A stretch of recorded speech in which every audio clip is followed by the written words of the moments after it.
तो मैंने आपको कल की क्लास में प्रेजेंट इंडेफिनिट टेंस पढ़ाया था। प्रेजेंट इंडेफिनिट टेंस में भी मैंने आपको क्या पढ़ाया था, interrogative negative sentence. Interrogative negative sentence क्या होते हैं? Interrogative negative sentence same interrogative sentence की तरह ही शुरू होते हैं, यानी कि वो भी दो प्रकार से थे, ये भी दो प्रकार से होंगे, लेकिन फर्क इतना है कि इसमें नोट आ जाएगा। इंटेरोगेटिव नेगेटिव सेंटेंस में पहला रूल ये है कि जो सेंटेंस क्या से शुरू होता है, जो सेंटेंस क्या से शुरू होता है। दूसरा रूल इसमें यह है कि जिस सेंटेंस के बीच में WH वर्ड आए। तो फर्क कहाँ है? दोनों का फॉर्मूला आपको लर्न करना बहुत ज़रूरी है। पहले का फॉर्मूला क्या होगा? जिस सेंटेंस में शुरुआत में क्या आ जाए उसके लिए फॉर्मूला क्या होगा आपका? डू या डज, डू या does plus subject plus note, क्योंकि ये इंटेरोगेटिव नेगेटिव सेंटेंस है। तो क्या होगा? डू या does plus subject plus note plus verb की फर्स्ट फॉर्म एंड लास्ट में अपन क्वेश्चन मार्क लगा देंगे।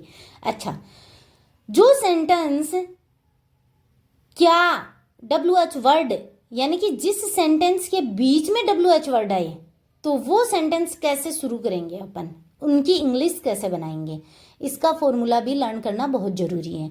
तो इसके फॉर्मूले में क्या होता है? सबसे पहले क्वेश्चन वर्ड ही आता है। सबसे पहले क्वेश्चन वर्ड प्लस सेम वही आ जाएगा आगे जो किसमें था, वाक्य क्या से शुरू होने वाला था। सेम वही फॉर्मूला इसमें आप फॉलो कर दो।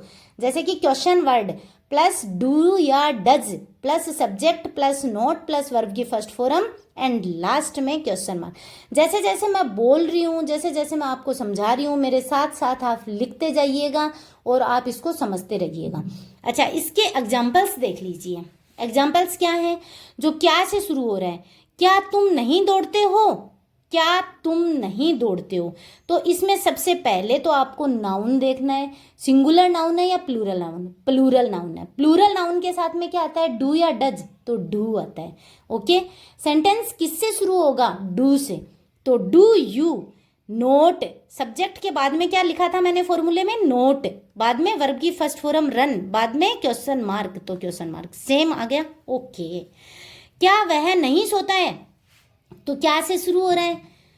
नाउन क्या है? सिंगुलर नाउन है, इसका मतलब डज आएगा। सबसे पहले समझ लीजिएगा, जो सेंटेंस क्या से शुरू होते हैं वो इंग्लिश में डू या डज से शुरू होते हैं। तो सबसे पहले डज प्लस सब्जेक्ट, सब्जेक्ट क्या है? ही है, बाद में प्लस नोट, तो he does he note plus sleep, does he note sleep, last में क्वेश्चन मार्क लगा देंगे।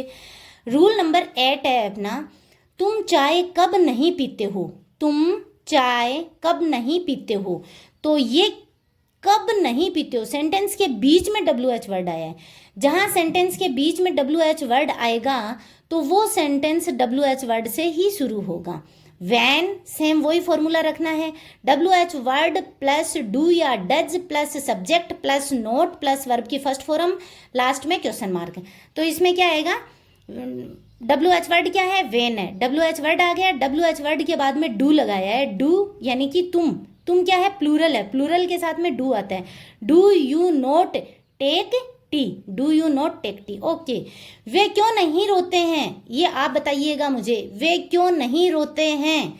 जल्दी बताओ, जल्दी कमेंट बॉक्स में जल्दी मुझे भेजो, वे क्यों नहीं रोते हैं, इसकी इंग्लिश क्या होगी? चलो मैं बताती हूँ। वे क्या है? प्लूरल नाउन है। प्लूरल नाउन के साथ में क्या आता है? डू आता है, लेकिन क्यों बीच में आया है सेंटेंस के? सेंटेंस कहाँ से शुरू होगा? WH वर्ड से।